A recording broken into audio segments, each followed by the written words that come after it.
So hello, we're here with Robin and Ince today. How did the show go? It was fun. It was. It's one of those weird things that when you're doing a gig in a music venue, basically, it's all set up in such a different way. But I think it was. So I couldn't see anyone. I didn't know if anyone was there, but I could hear reactions. So I thought it was. And it's the first time that so I've got. I don't know if you can see braces, which I only got 2 days ago. I was just about to ask about that. I've never, and it's really weird because I shout a lot and I gesticulate a lot and I talk very quickly.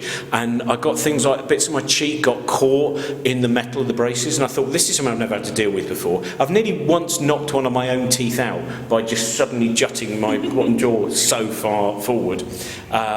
So this is a new experience. There's a level of sadomasochism in the performance. What's been your biggest cock up on stage then? My biggest cock up on stage? God, that must be... I mean, I've been booed on in the past. I've been attacked by a guy who was dressed as a Klingon in Glastonbury.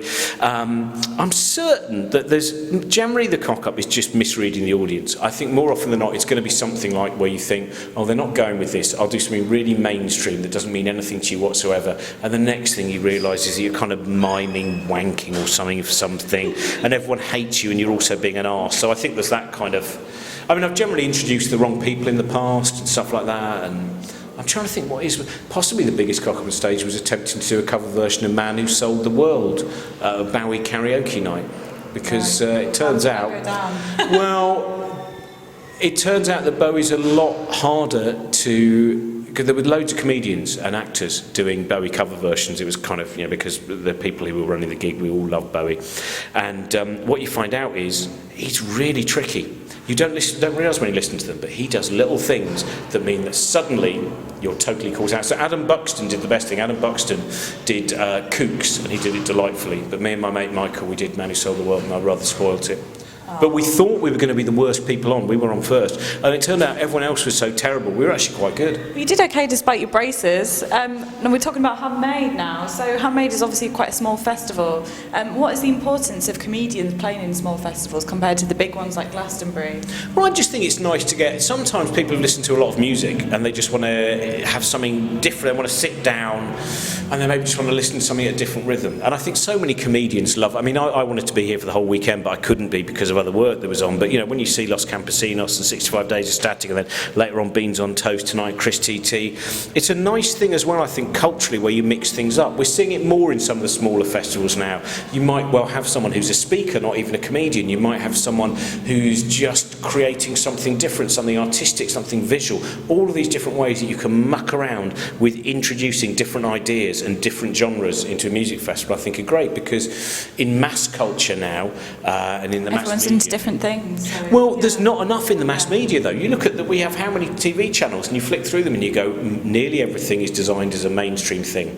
And I think there was very often more outsider stuff when I was growing up with 4 channels than there is now. So a festival is a chance to create more outsider things. And I know you've played at Dave's Leicester Comedy Festival a few times. So how does Leicester feel to you? What do you think of Leicester on the whole regards comedy? Is it important as a city? I think all of these comedy festivals. I mean, Leicester was one of the ones that really suddenly just exploded and became enormous. It's remarkable the variety of things they have here, and sometimes some of the acts that they get, over from other countries as well. And I think it's great that it's in somewhere like Leicester, because I think very often the Midlands can be quite a forgotten area, and this is one of the things I mentioned a little bit on stage. But I love places like Northampton and Leicester, because they have underneath the kind of behind the mainstream shops there are lots of interesting minds. And Leicester's created 2 of my favourite minds of the 1960s, Joe Orton and Colin Wilson, the author of the book The Outsider, and then the author of about 200 other books. And I think there's so many music venues here, places like the Cookie Jar, and Donkey, and all of those places. It's great.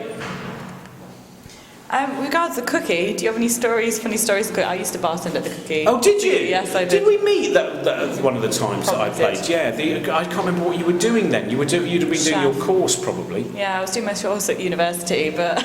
Yeah, because I remember that a couple of times I've been there and someone behind the bar's been working into, so I'm also doing a fanzine or whatever.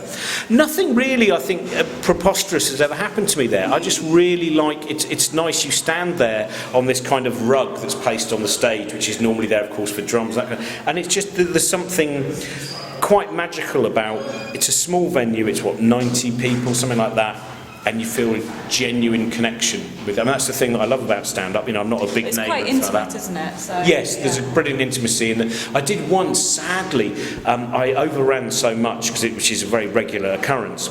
I even overran when I did the eulogy at my mum's funeral in December. I mean, that's the kind of, and I slightly went off script as well. So it doesn't really matter where I am, these things still happen. But I remember doing so long that some people missed their bus home, and they lived in Manchester, and I had a banana and an apple as props. And they obviously wanted them because they were so hungry and they were going to have to sleep in a bus shelter. And I went, I'm really sorry. And I said, of course you can. They went, we haven't eaten today. And I went, have the banana and apple. One of them's been slightly trodden on. And so, yeah, I have occasionally stranded people in Leicester for the night. Are you looking forward to see anyone tonight? I'm going to see Chris.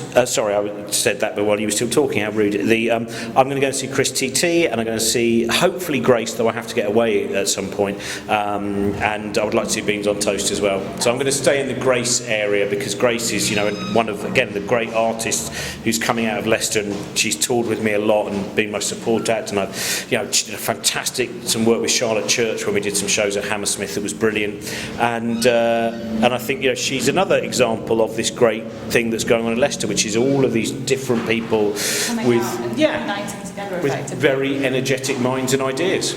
Excellent. Well, thank you for talking to me. Does that make any sense? It's really difficult when you've only just come off stage and you're still bleeding a little bit in one cheek, and then you have to try and give some form of rational answer when you've been irrational for about the last 45 minutes on stage. Thank you. Thank you.